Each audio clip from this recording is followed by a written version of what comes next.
Välkomna till dagens fika. Ska se ifall jag syns, ifall jag hörs. Man vet aldrig. Jag ska ha mig själv här. Nu ska vi se. Ja, jag hörs. Jag tänkte att det är bra att kolla. Hej alla! Vad roligt att ni är här. Idag så har jag en liten fusklapp med vad jag ska prata om. Vi får se ifall vi hinner allt. Språkfika med Marie Rödemark. Man pratar om saker som man pratar om på en fika. Många som ska lära sig ett språk kanske aldrig får fika med en svensk. Eller en som pratar svenska. Välkommen Emelie, Jassa, Ravnar, Vladimir, Barbara. Se om jag hinner med. Oj, nu klipper ljudet.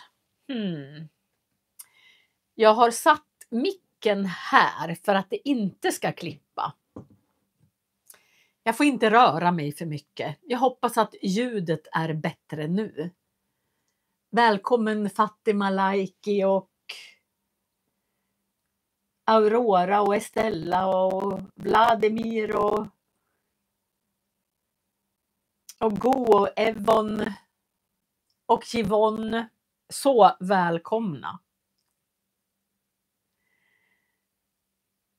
Ja, men välkommen Marina och Alexi och Vincent. Är inte ljudet bra? Vad konstigt.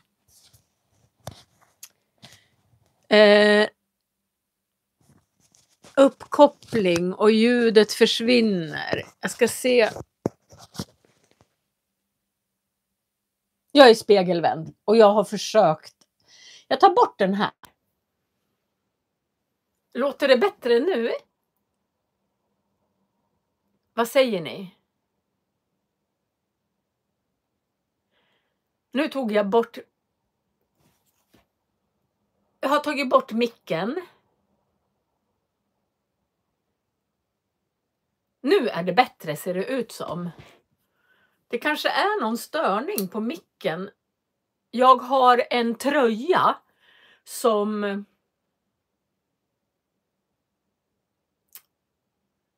Nu är det bättre, skriver flera. Ja, jag tar bort den. Jag tänkte visa vad det är för väder idag. Titta här. Det blåser ganska mycket idag. Det här är utsikten från mitt kontor. Ni ser, jag har björkar utanför. Idag är det 14 grader kallt. Ja, det är jättekonstigt med ljudet idag. Idag är det 14 grader kallt och blåser. Då blir köldeffekten ganska stor. Jag mår bara bra. Alla ni fina som frågar. Det är söndag. Det har varit en bra helg. Jag har vilat mycket, vilket är fantastiskt skönt. Ja, vissa, 15 grader minus. Så välkommen Kristin, och jag har haft lite problem med ljud. Jag brukar inte ha det. Konstigt. Det kanske är något med uppkopplingen. I don't know. Oj! Vart är det 40 grader någonstans? Det är 40 grader på något ställe och 5 grader minus någon annanstans. Jag tror jag föredrar 15 grader kallt. Jag väntar lite med micken.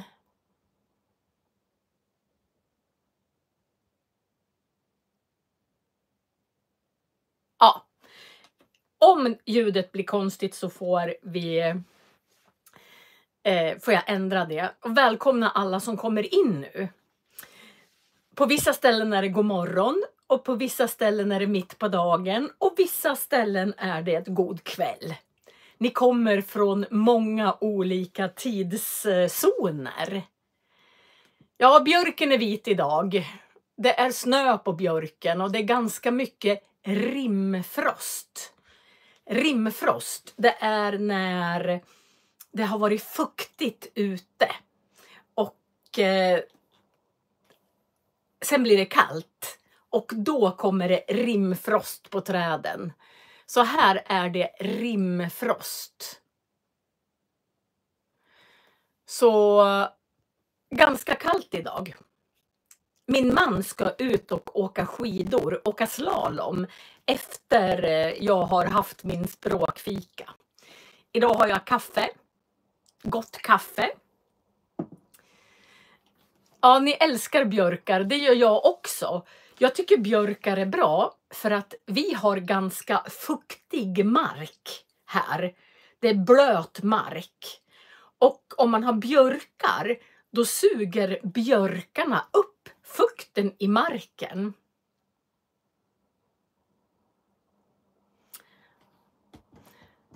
Jag funderar på om jag ska gå ut och sätta mig där ute. Om jag har dålig uppkoppling.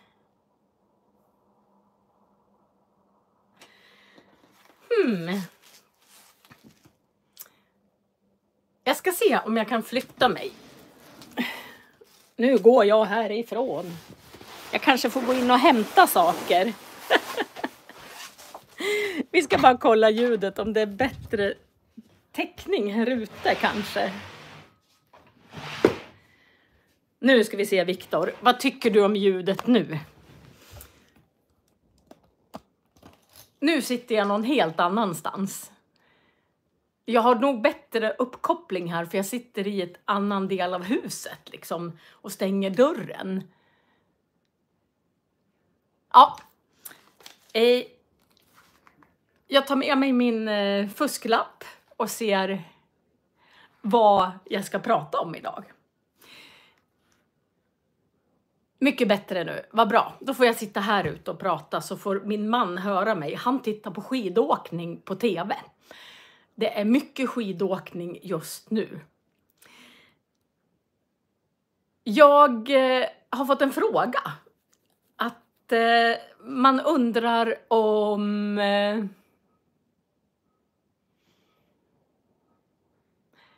med mikrofon är det bättre. Jag går och hämtar mikrofonen.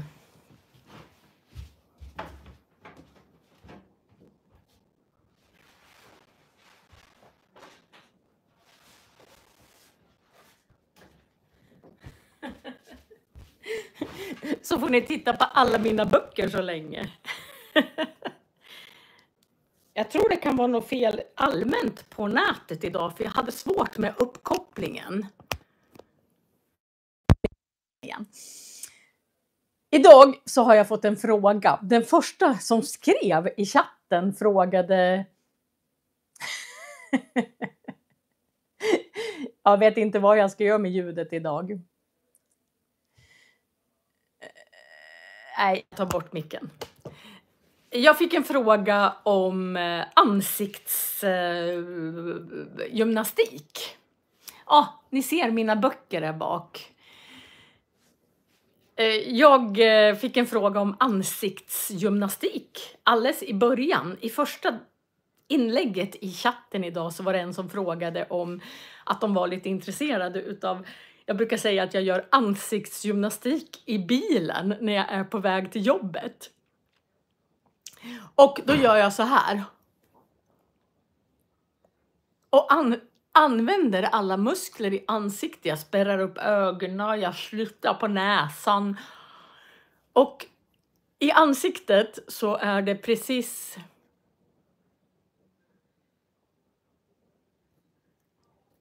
Med ansiktet, alltså man tränar ju ansiktet liksom många andra delar utav kroppen. Och när man är liten, då läste jag en artikel om att man skrattar 400 gånger per dag när man är liten. Och när man skrattar, då gör man ju så här och man kan skratta på olika sätt. Och man är mycket smidigare i ansiktet när man är liten. Man använder musklerna på ett helt annat sätt. Och då tränar man musklerna. Och Estella skriver nu att det är jättebra mot rynkor. Och det är det också. Oftast så när man blir äldre så är det vissa delar utav ansiktet som man inte använder lika mycket. Och på ett år så har jag tränat jättemycket. Alltså ansiktet. När jag sitter i bilen och sen gör jag massa saker. Och jag har blivit väldigt mycket smidigare i ansiktet på ett år.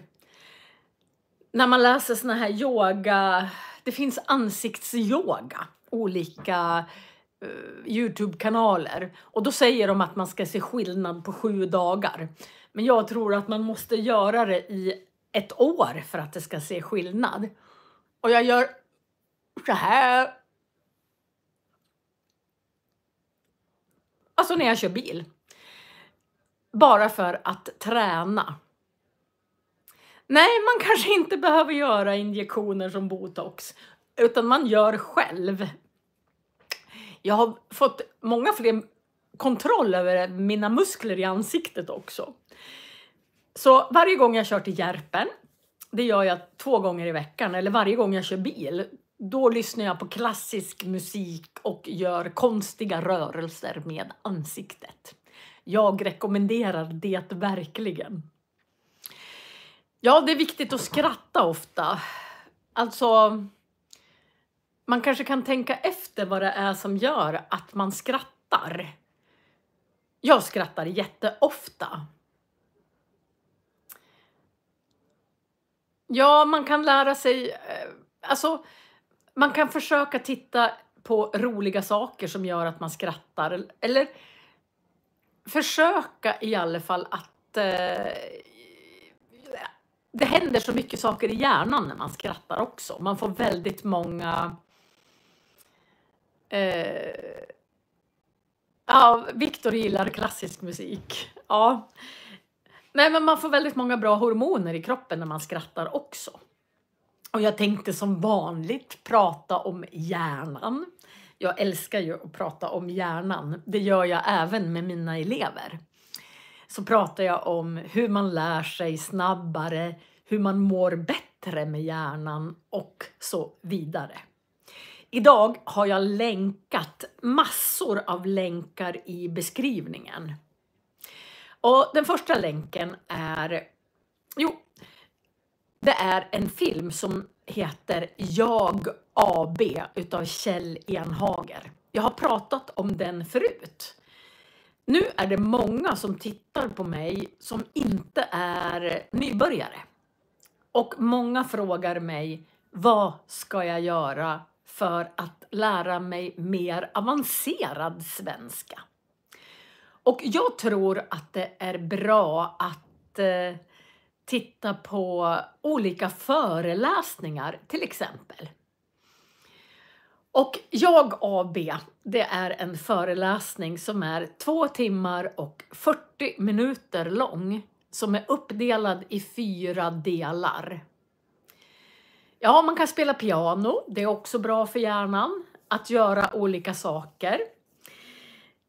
Men i Kjell Enhagers Jag AB, då pratar han väldigt mycket om hur man ska nå sina mål och hur man ska utvecklas. Ni är så välkomna fast ni kommer sent. Man kan titta i efterhand också. Och då finns det undertexter. Så jag har länkat till den här föreläsningen i beskrivningen utav Kjell Enhager. Och där kan man faktiskt titta och lära sig en massa tips som gör hur man utvecklar hjärnan och hur man kan nå sina mål. Och han tar till exempel upp att han har ett exempel. Jag kommer inte ihåg ifall det är i en bok eller om det är i Jag AB. Jag har lyssnat på mycket utav Kjell Enhager. Och han säger så här. Det är en liten pojke som är 6 år som spelar fotboll. Han spelar sin första match. Och då ska han lägga en straff. Så han står framför målet och ska lägga en straff. Och då när han springer mot bollen så halkar han och ramlar. Och missar bollen och alla skriker bu. En sån här händelse när man är 6-7 år kan göra att man kanske tror att man inte är bra på fotboll. Därför att om det händer en sak som gör att man tänker på det ganska ofta, så säger de att man ofta tänker på en sån sak 600 gånger på en dag. Nej, man får inte bua under en match eller redovisning. Och varje gång man tänker på det som har hänt så tror hjärnan att det har hänt igen. Därför man skapar elektriska banor. Så nästa gång den här pojken ska lägga en straff så kanske han tänker, har jag gjort det här förut? Ja, han har gjort det en gång och sen har han tänkt på det 600 gånger. Så enligt hjärnan så har det hänt väldigt många gånger till. Därför är det viktigt att inte älta saker som man har gjort fel. Eftersom hjärnan inte känner skillnad på det som har hänt och det som har tänkt. Det man har tänkt. Ja, ni pratar kinesiska och allt möjligt. Då förstår jag att det är svårt att lära sig svenska. Jag har svårt med de kinesiska ljuden. Då borde det vara tvärtom också. Ja, så mitt tips idag är att ni går in i beskrivningen och sen så tittar ni på hela Kjell Enhagers föreläsning på 2 timmar och 40 minuter. Då lär man sig väldigt mycket. Och framförallt så är det viktigt att om det händer någonting som inte är bra, att man inte ältar det. Att man tänker det om och om och om i huvudet. För det ger inga bra effekter i hjärnan. Jag har ju väldigt mycket böcker här bak och en av dem som jag tycker väldigt mycket om är Social intelligens utav Daniel Goleman. Jag har pratat om honom förut. Och han säger att om man tänker mycket negativa tankar, ja, älta är en ort också. Man kan älta någonting, att man tänker på det om och om och om och om igen. Och det är en svensk ort. Älta. Ja. Och Daniel Goleman säger att man kan faktiskt, alltså om man har väldigt mycket tankar som är negativa, ska man försöka att byta ut dem mot andra tankar. Man kan bli som en tankepolis. Så fort man kommer in på en sån här negativ tanke så skriker man stopp i huvudet och sen så försöker man få in ett bra minne eller något roligt istället så att man bryter tankemönstret. Jag har jobbat med att bryta tankemönster ända sedan 2000. Så jag har hållit på i nästan 25 år. Och jag tänker inte så mycket negativt. Är straff en penalty?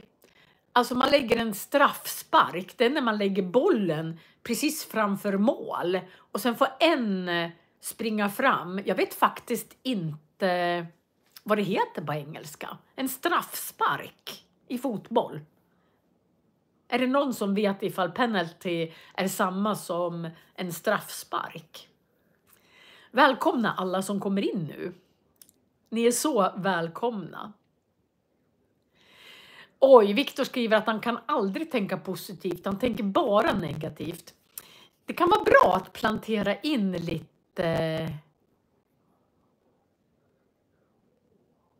Det kan vara bra att plantera in lite positiva tankar. Ja, en straff heter penalty på engelska. Alltså en straffspark i fotboll. Jag är kanske inte så fotbollsintresserad så jag vet inte de franska orden. Eller de engelska orden. Ja, det finns mycket som är bra för hjärnan. Att meditera är jättebra också. Jag brukar kanske inte meditera, men jag sitter ofta i en sån här skön fåtölj framför brasan och sen tittar jag på elden. Det är meditation tycker jag. När jag blev anställd i Duved så hade vi en rektor som hette Börje. Och han sa så här till mig att jag vill ha dig i lärarrummet.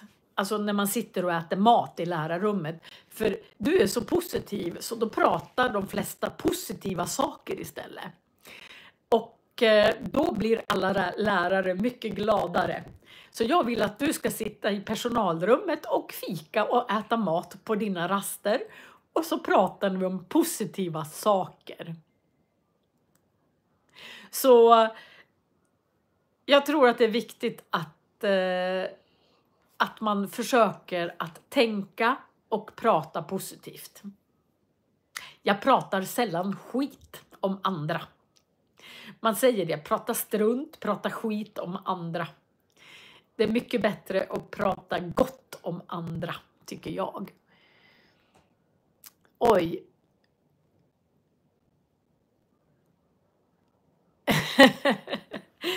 Jag har alltid varit en ganska positiv person. Jag har alltid hetat Solskenet. När jag var liten hette jag Solskenet. Och mina elever brukar också tycka om att jag är så glad.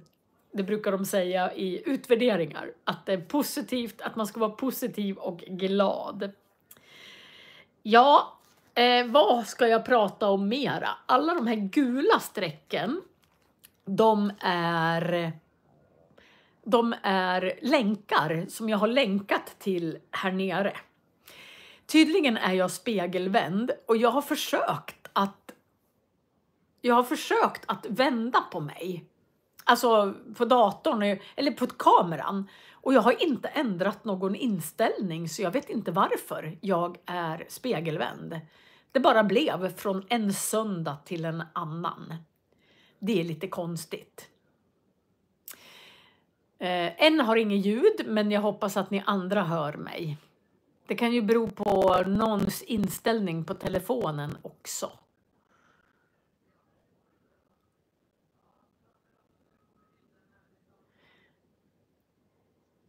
Ja, jag ska försöka lösa det till nästa gång.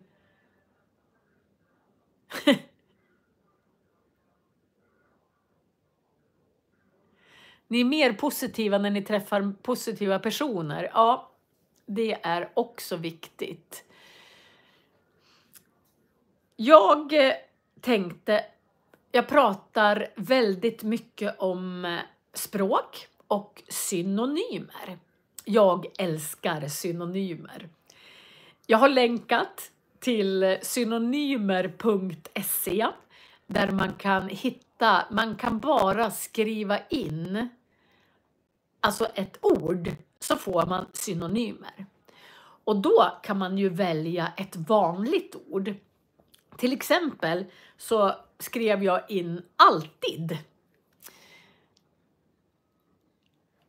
Alltid. Vad finns det för synonymer till alltid? Välkomna alla som kommer nu. Sabba och...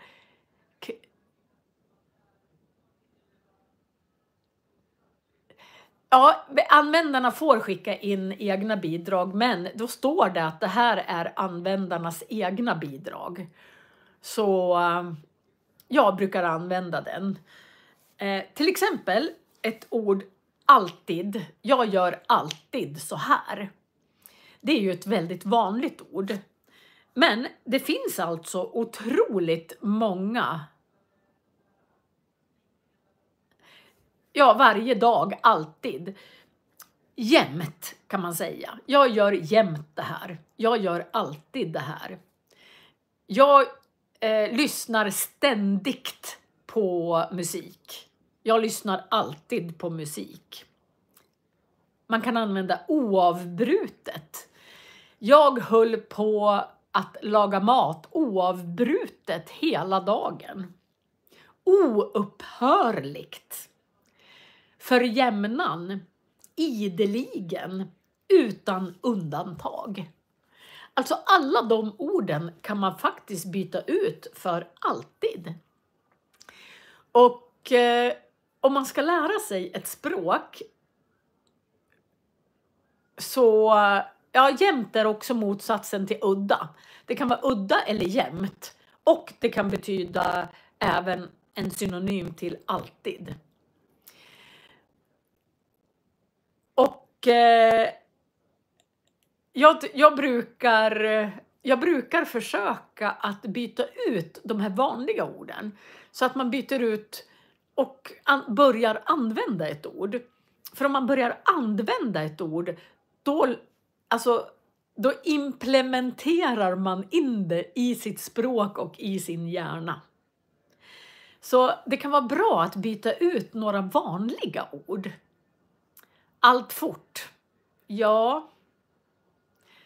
Undrar om allt fort är ett annat språk. Kanske. Jag säger aldrig allt fort. Jo då, man får använda de vanliga orden.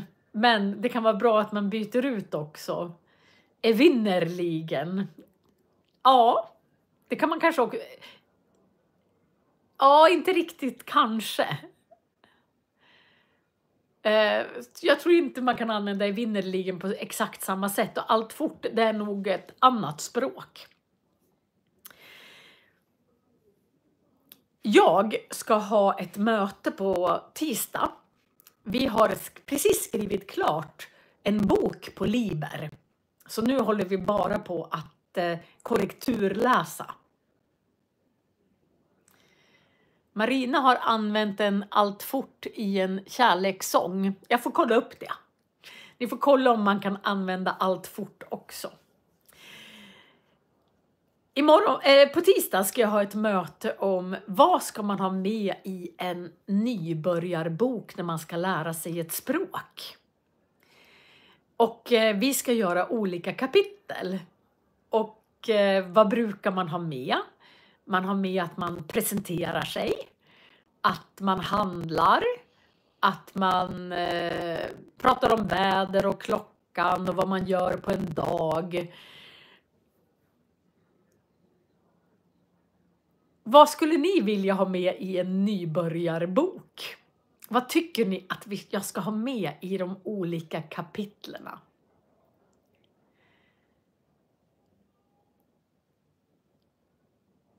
Allt fort är ålderdomligt, men det betyder fortfarande. Okej. Ja, det ska bli roligt. Jag ska sätta mig senare idag och försöka göra upp ett kapitel. Alltså vad man ska ha med i de olika delarna i den här nya boken. Och sen ska vi skriva. Så vi skriver i hela mars, april, maj, juni, juli, augusti, september, oktober tror jag. Sen ska boken vara klar. Alltså rent textmässigt. Så skickas den iväg på layout. Och sen ska vi skriva en bok till. Så då blir det 4 böcker på kanske 5 år. Men jag tycker att det är jätteroligt att skriva. Jag älskar språk. Om man vill lära sig. Jag har tagit upp det förut, men jag har länkat nu också här nere.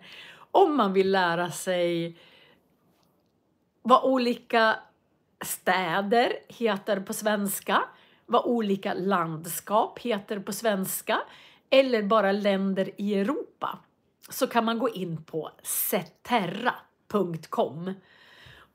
Jag har länkat här nere. Om man vill bli bättre på geografi kan man också gå in på Zeterra. Och gå gärna in och öva. Då kan man klicka på alla länder i Europa, alla länder i Asien, Afrika, hela världen. Även städer och huvudstäder. Huvudstäder heter ju faktiskt olika på olika språk. Så till exempel London heter Londres på franska. Och Stockholm heter väl Tukholma på finska. Så jag hinner inte riktigt läsa. Ja, det egentligen är det konstigt. Som till exempel har vi alltid sagt Peking, och det heter ju Beijing. Men man har börjat att kalla vissa huvudstäder för det som de blir kallade för i landet. Tukholma på finska. Ja. Ett land, alltså att det är ju konstigt att det heter så otroligt olika. Jag tycker att hur jag uttalar Stockholm. Jag säger Stockholm. Stockholm.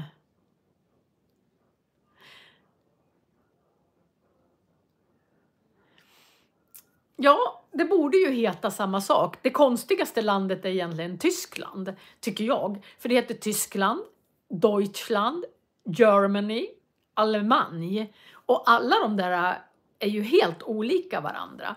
Sverige heter ju Sverige, Sweden, Swed.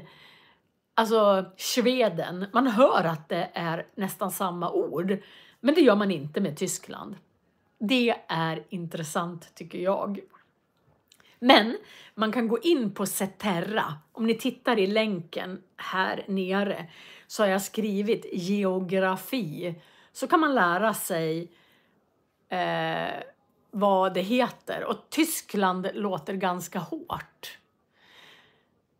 Och huvudstaden i Finland heter Helsinki och Helsingfors. Det är väldigt... Tyskland i polska språket heter Niemcy. Det har jag aldrig hört. Det är intressant att det är så verkligen olika ord för Tyskland och tyska. Spanien är också så här Spain, Spanien, Espagne och så vidare. Och Grekland heter Hellas på norska. Ja, Marina, jag håller med Henrik där att gamla ord kan ge en otrolig skön känsla när man pratar om musik och poesi. Jag har faktiskt länkat en till här nere.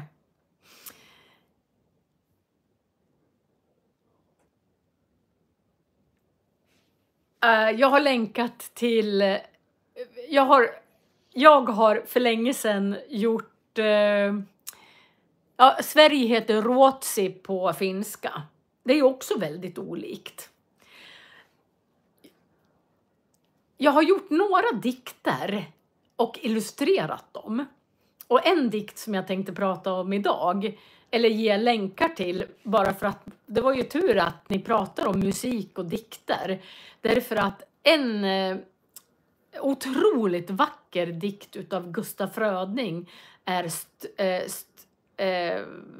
nu försvann ordet helt. Strövtåg i hembygden.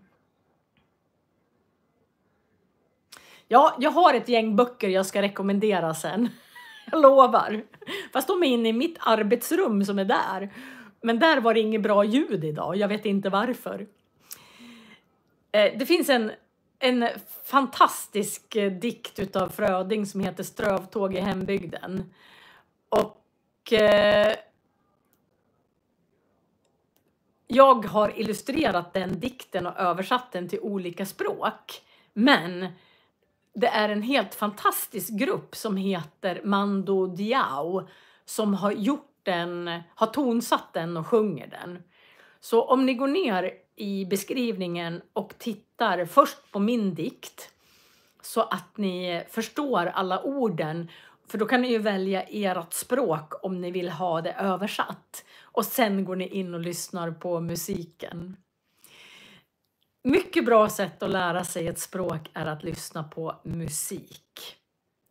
Och ibland pratar jag om mina barn naturligtvis, som man gör på en språkfika. Och min äldsta son som fyller 30 år i juni, han är musiker. Så han gick på ett musikgymnasium. Han spelar bas. Och jag har faktiskt länkat till 2 stycken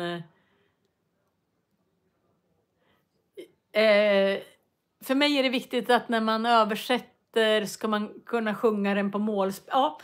Ja, jag hinner inte riktigt läsa. Det är lite liten text på min telefon. Men jag har faktiskt länkat till min son. De har gjort 2 låtar. Atjo, prosit. Nu var jag tvungen att nysa. Jag hoppas att ljudet inte hoppade helt fel. Min son då, Johannes, han är med och spelar bas i 2 låtar. Och då har jag länkat till de 2 låtarna. Och de heter faktiskt Varras. Och Varras är faktiskt ett finskt ord. Och om jag inte har fel, Viktor och Ravnar som kommer ifrån Finland, så betyder det som typ stekpinne eller något liknande. Alltså en pinne som man använder när man steker. Och jag vet inte varför de valde just det ordet, Varras. Men om ni vill titta på min son som spelar bas så kan ni gå in och titta på de 2 filmer, eller de 2 musikvideorna som jag har länkat till. Hon som sjunger så fantastiskt vackert. Jag skulle vilja kunna sjunga som henne. Otroligt vacker röst. Ja, vad ska jag prata om? Jag hade ju väldigt mycket böcker. Och jag hade lagt en sån här hög med böcker som jag skulle prata om på mitt skrivbord. Men jag kan ta dem så här. Många frågar, vad ska jag läsa? Och jag älskar en författare, komiker, skådespelare. Marina har tittat på min sons video. De är jättebra. Ja, jag tycker det jag med. Men jag är partisk. Jag är ju mamma. Jag tycker om... han kan spela han spelar oftast inte klassisk musik, men han spelar jazz. Och han spelar även covers. Alltså han är med i ett coverband också. Han är med i 2 band som spelar på fester och sådär. Och då spelar de mycket covers. Men med Varras då gör de egen musik. Inte så mycket folkmusik. Han kan spela folkmusik. Men ofta så blir det lite soul funk kanske. Ja. Ni får gå in och lyssna och sen får ni bestämma vad det är för lite singer-song. Alltså, ni får gå in och lyssna. Och sen får ni bestämma vad det är för genre. Oj, det är 2 R tror jag. Varras. Ja, vi får kolla. Jag läser en svensk författare som jag tycker väldigt mycket om. Han är död nu. Han dog faktiskt i hudcancer alldeles för ung. Det är Tage Danielsson. Ja, han är på Spotify och på YouTube. Så ni får kolla. Tage Danielsson har skrivit många lite satiriska texter. Och en som jag älskar, det är Karl-Bertil Jonssons julafton.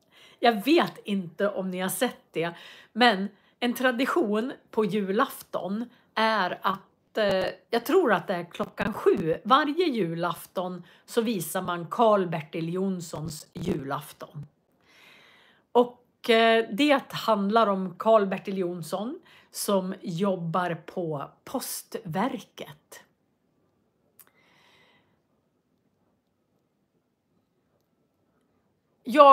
Min son spelar i, jag tror jag skrev att, om ni läser i beskrivningen så syns det vilka som är musikfilmerna. Jag har länkat många filmer idag i beskrivningen. Men jag har även länkat till Karl-Bertil Jonssons julafton. Det är Tage Danielsson som läser den sagan som är animerad. Och den är helt fantastisk. Så om ni vill så titta gärna på Karl-Bertil Jonssons julafton också. Då får ni väldigt många fler ord. Och det är en berättelse. Mycket bra. Den är satirisk. Han lägger in ganska mycket satir i sina ord. Ni kommer förstå. Ja, jag har ingen penna här. Men det står här nere vad den handlar om. Men Tage Danielsson tycker jag väldigt mycket om. Och vill man verkligen läsa någonting där man lär sig väldigt, väldigt många svåra ord, då kan man läsa August Strindberg. August Strindberg är en superkänd svensk klassisk författare.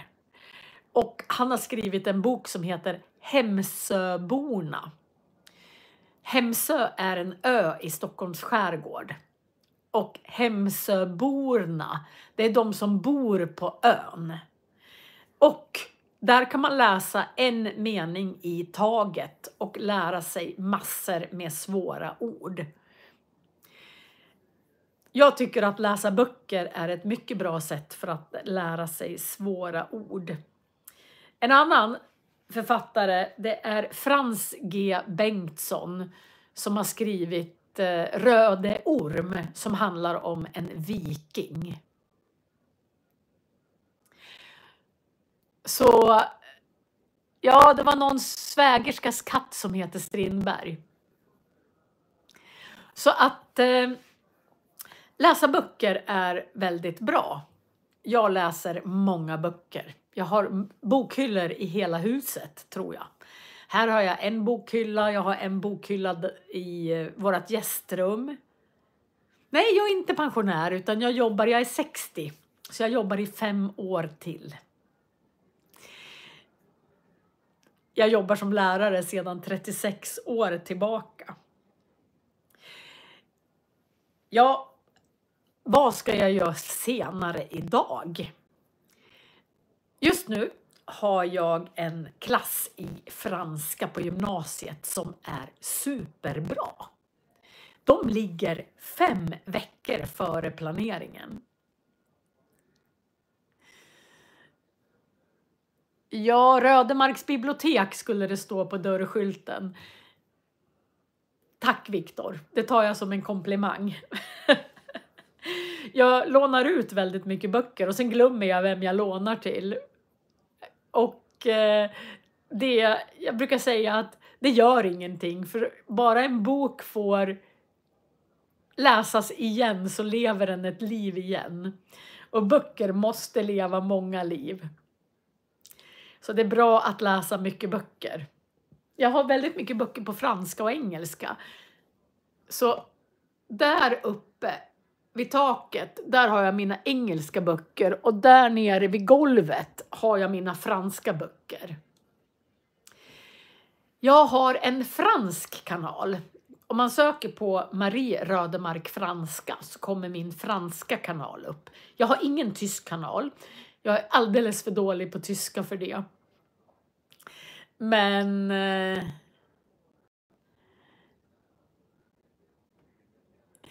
Viktor säger att allting är olagligt. Man får inte äta semlor förutom på semmeldagen och man får inte göra en massa saker. Jag tror att Viktor älskar ordet olagligt. Han säger det lite ironiskt, tror jag. Ja, vad ska jag prata om mer idag då? Ja, vissa saker är väldigt konstiga i svenska språket. Till exempel på franska, om man ska ha ordningstal. Man har grundtal, det är 1, 2, 3, 4, 5. Och ordningstalen, det är när man säger första, andra, tredje, fjärde och så vidare.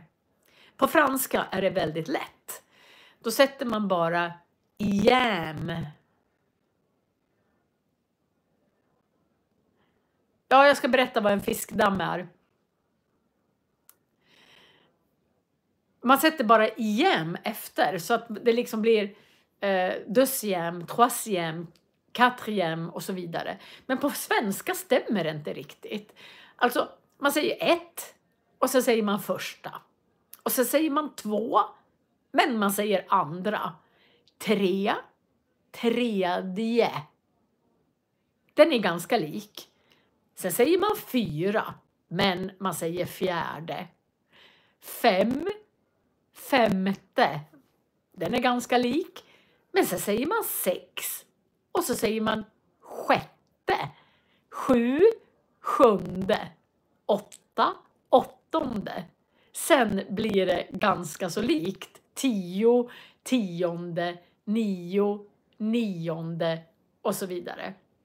Så när min son var liten. Hjärnor ser ofta mönster. Och han sa 1, 2, 3, 4, 5, 6, 7, 8, 9 och 10. Så räknade han ordningstal. Och egentligen skulle det vara mycket mer logiskt. Ja, det är jättekonstigt. Svenska ordningstal är det ingen ordning på, kan man säga. Så upp till 10 så är det lite galet. Men sen efter 10 så följer det mycket bättre regel, tycker jag. Förutom, man säger ju då 21 och inte 22. 20:e gången. Kolla gärna upp ordningstal. Googla på det och sen så får ni se de svenska ordningstalen. Jag fick en fråga vad en fiskdamm är. Ja, en fiskdamm kan vara en damm full med fisk. När man fiskar med vanliga spön. Så kan man ju fiska där. Men ofta på kalas. Alltså om ett barn har ett kalas så har man fiskdamm. Det är en del i kalaset som man alltid brukar ha. Och då kan man sätta upp, om man har, här har man ett rum, så kan man sätta upp ett lakan eller nå. Och då har man gör man en spö med typ ett fiskspö eller en pinne. Där man sätter en klädnypa, alltså i en tråd. Och sen får barnen kasta över klädnypan över lakanet. Och sen får man ofta en godispåse. Därför har man fiskdamm på barnkalas. Men en fiskdamm, där kan man även fiska riktig fisk också. Men på små barns kalas så har man oftast en fiskdamm.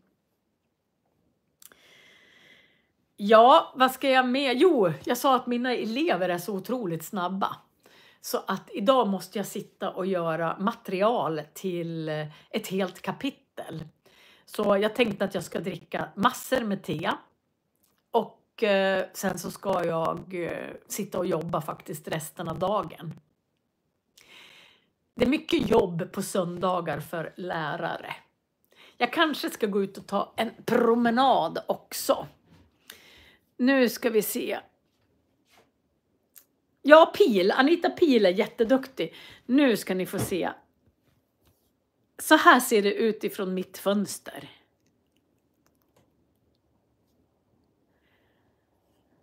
Där uppe har vi en skidbacke. Det blåser ganska mycket just nu. Molnen ligger ganska lågt ner.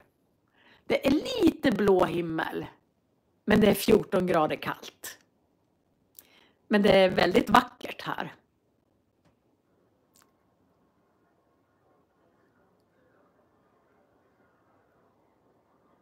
Ja, vi har mycket snö och det är ganska kallt. Och det blåser idag. Det ser man att på björken. Och sen så har vi skidbackar där. Och man brukar se ända dit bort. Där finns det också skidbackar. Ja, jag har väldigt vacker utsikt. Fantastiskt. Och sen alla mina böcker. Ja, det är som en målning. Alltså min utsikt. Man kan se liksom fjällen och björkarna och snön. Otroligt. Jag bor i Duved. Duved ligger faktiskt i, jag brukar säga norra Sverige säger de. Men om Sverige är så här långt, så om det här är norra Sverige och det här är södra Sverige, så bor jag faktiskt i mitten av Sverige. Men det är ganska, alltså man upplever att det är ganska norrut. Det är norrut i Europa i alla fall. Ja, där har jag min gamla telefon. Ja, man vet inte vad som är norra Sverige. Vissa säger att ända från Gävle och uppåt kallas för Norrland. Och då är det väldigt mycket av Sverige som ligger norrut, säger de. Jag upplever att jag bor i mitten av Sverige. Bara kanske 15 mil åt österut så finns det, alltså där är Sveriges mitt. Men jag bor där det finns väldigt mycket skidåkning. Så man kan åka både längdskidor och slalom. De brukar ha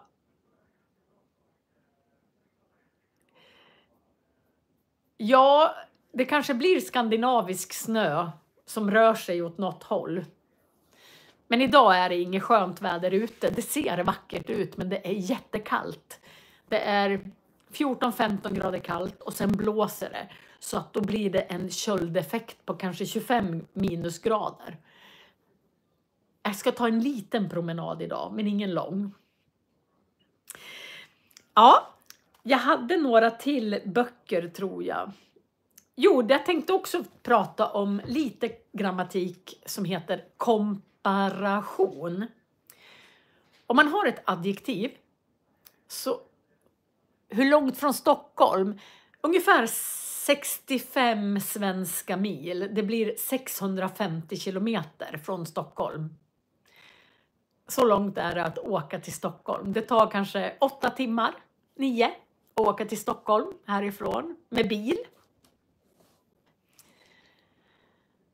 Låga moln betyder extra kallt. Ja, det kan det nog vara just idag.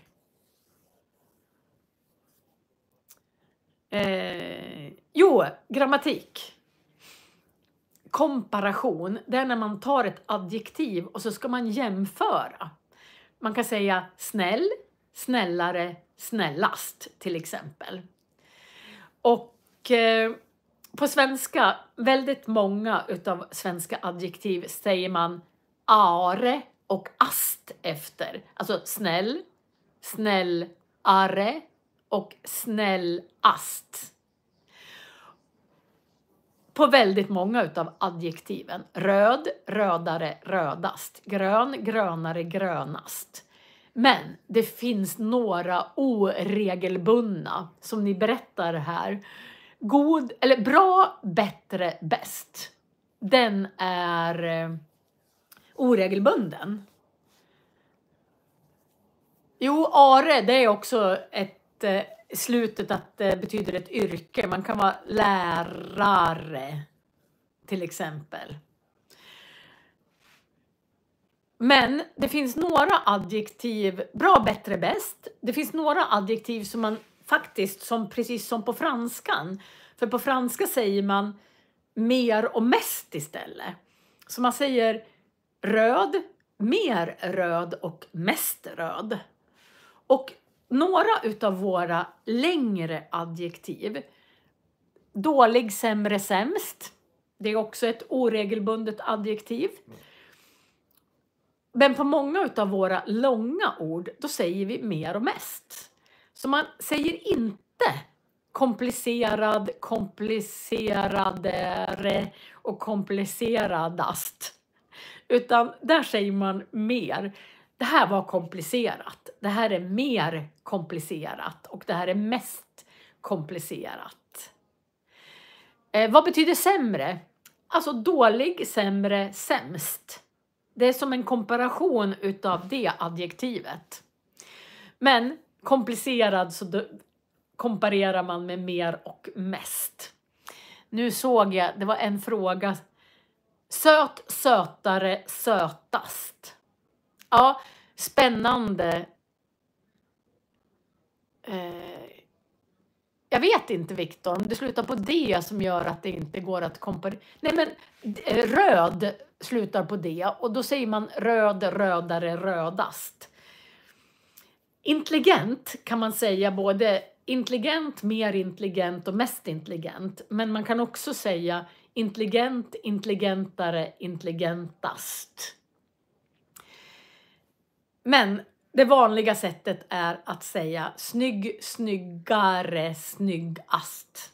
Alltså att man lägger på de ändelserna. Man gör olika i olika språk. Så att komparera adjektivt.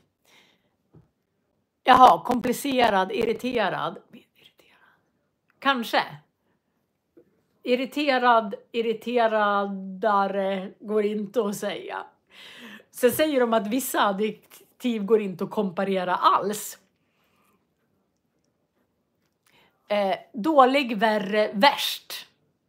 Man får inte säga dåligare. Det är talspråk. Så dålig, värre, värst. En som är väldigt konstig är få. Alltså om det inte är så många utav en sak, att det är få äpplen till exempel, så heter det få, färre, färst. Och färst, det säger ingen svensk nästan. Och vissa kan inte, om någonting är tomt, då är det ju tomt. Det kan ju inte vara tommare. Om någonting är runt så är det ju runt. Då kan det ju inte vara rundare. Eller hur? Så de säger att vissa går inte att komparera för att det finns bara tomt. Och det kan inte vara tommare. Ja, nu har det nästan gått en timme och jag ska avsluta. Jag har inte riktigt hunnit prata om allt idag. Men om ni tittar i beskrivningen så har ni väldigt många länkar just idag. Och jag ska försöka se vad det var för fel på ljudet i början. Jag ska titta om. Jag måste bara visa en grej. Här. Här kom min katt. Katten brukar vara med ibland. Fluffen. Hon har väldigt mycket päls. Därför heter hon Fluffen. Oops, nu ska vi se. Nu fastnar hennes klor i min tröja. Värre och sämre. Vad är det för skillnad? Ja, men jag mår sämre idag. Idag är huvudvärken värre. Ja, jag får ta sämre och värre och försöka hitta synonymer. Ja, Fluffis är en tjejkatt. Hon är en honkatt. Och hon är snart 12 år gammal. Och hon är supersöt. Hon brukar sitta bakom mig vid ryggen när jag... Nu blev ljudet sämre, nu blev ljudet värre. Ja, sämre, då känns det som att ljudet blir... Alltså... Värre. Då upplever jag att det blir så hårt ljud kanske. Och sämre, då blir det sämre kvalitet. Hörrni, vi ses. Nu har jag snart kört språkfika ett helt år. I slutet av februari har jag kört varje söndag ett helt år. Helt galet. Så vi ses nästa söndag, så måste jag avsluta här för nu har det gått en timme. Hej då alla fina. Så får jag prata om de sakerna jag inte har pratat om nästa gång. Tack för att ni har varit med. Ravnar och Ali. Och ni kan titta i efterhand och då finns det undertexter. Emily och Carolina. Tack för att ni har varit med. Och Elisa och Alice. Nu får Alice gå och lägga sig. Då är klockan 11 i Australien. Hej då Marina och Ingmarie och Aurora. Jag kan se Aurora här. Tack Henrik. Och Silvia och Justina och Vladimir och Alexei. Vi ses nästa söndag klockan 12. Och allihopa ni har en fantastisk vecka. Oj, en Runebergkaka och dricker glugg. Ja, det kan man göra. Ha det så bra allihopa. Tack så hemskt mycket, fina ni. Hej då!